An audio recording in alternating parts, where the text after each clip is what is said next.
ہم اکثر کہتے ہیں کہ اللہ کی ذات کن فیکون ذات ہے۔ اس کا مطلب یہ ہے کہ اللہ کہتا ہے کن ہو جا اور فیکون ہو جاتا ہے۔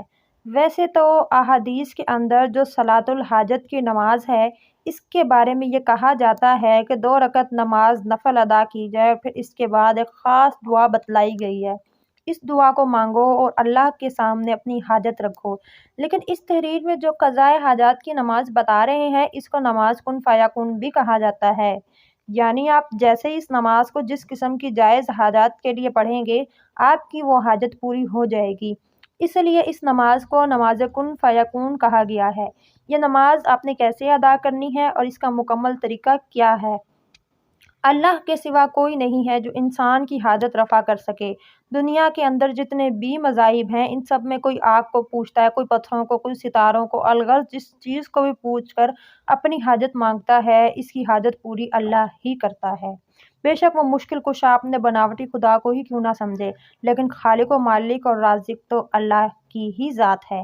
اس کا ہر چیز پر تصرف ہے، اسی لیے چاہے کہ جو بھی حاجت ہو اسی سے مانگی جائے۔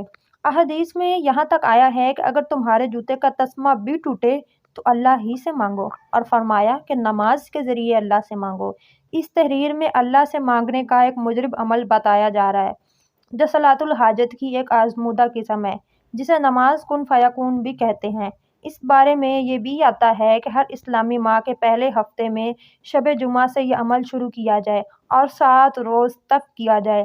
لیکن اگر آپ یہ تمام نہیں کر سکتے اور آپ سے ہر ماہ کا پہلا ہفتہ مس ہو جاتا ہے تو پریشانی کی بات نہیں، آپ اس نماز کو کسی بھی جمعے کی رات کو کر سکتے ہیں، اور بعض اکابرین نے اس کو 7 روز تک بلا ناغہ پڑھنے کی تاکید کی ہے، جبکہ بعض اکابرین کے نزدیک آپ نے اس نماز کو صرف جمعے کی شب میں کرنا ہے، اور شب جمعہ سے مراد جمعرات کا دن گزر جانے کے بعد جو رات آئے۔ یاد رہے کہ اس نماز کو اگر تو آپ مکمل یقین کے ساتھ پڑھیں گے تو انشاءاللہ آپ کو 7 دن تک پڑھنے کی نوبت ہی نہیں آئے گی۔ اگر آپ اس نماز کو ایک بار پڑھیں، اللہ آپ کی حاجت کو پورا فرمائے گا۔ بس ضرورت اس امر کی ہے کہ اس کو سچے دل اور مکمل یقین کے ساتھ پڑھیں۔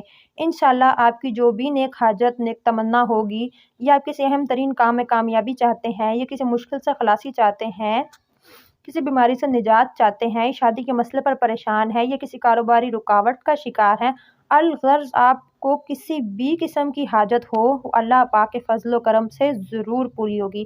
اس نماز کی نیت کیسے کرنی ہے؟ نماز کی ہر رکعت میں کیا پڑھنا ہے؟ نماز کے بعد کیا پڑھنا ہے؟ شب جمعہ کو عمل سے پہلے غسل کریں اور عمل کے لیے پاک صاف کپڑوں کا جوڑا پہنیں۔ جب آپ نیا دلہا و جوڑا پہنیں گے تو آپ اس بارے میں مطمئن ہوں گے کہ آپ کے کپڑے پاک ہیں۔ جب آپ کو مکمل طہارت کا یقین ہو تو آپ کو نماز میں یکسوئی سکون حاصل ہوتا ہے۔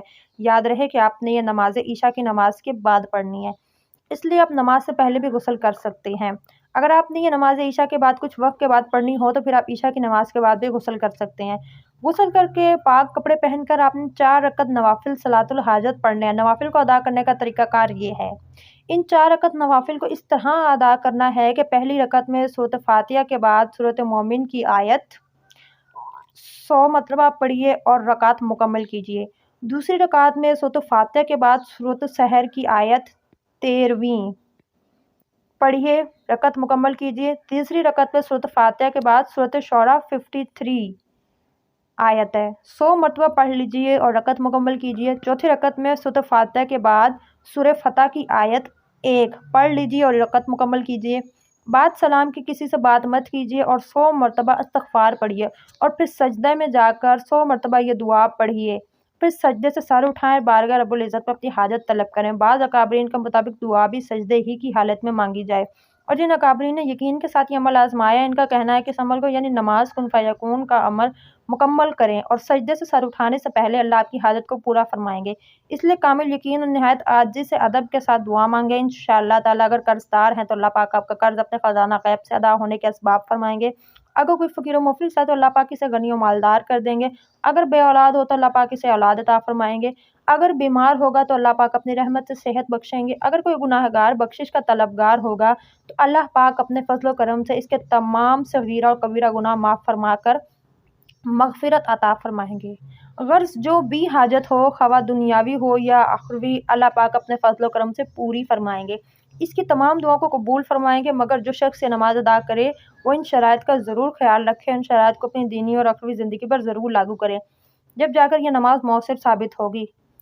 اول اللہ پاک کی وحدانیت پر دل سے گواہی دے اور شرک سے پرہیز کرتا ہو، دوسرا نماز پنجگانہ کا پابند ہو، تیسرا حلال کماتا ہو، حلال کی روٹی کھاتا ہو، چوتھا جھوٹ، گالی گلوچ اور حرام چیزوں سے بچتا ہو۔ جب یہ نماز مؤثر ثابت ہوگی، اللہ پاک سے دعا ہے کہ اللہ پاک ہمیں اپنی عبادت کے لیے قبول فرمائے اور ہماری کی ہوئی عبادت کو قبول فرماتے ہوئے ہم سب کی بخشش و مغفرت فرمائے اور اپنے فضل و کرم سے ہماری تمام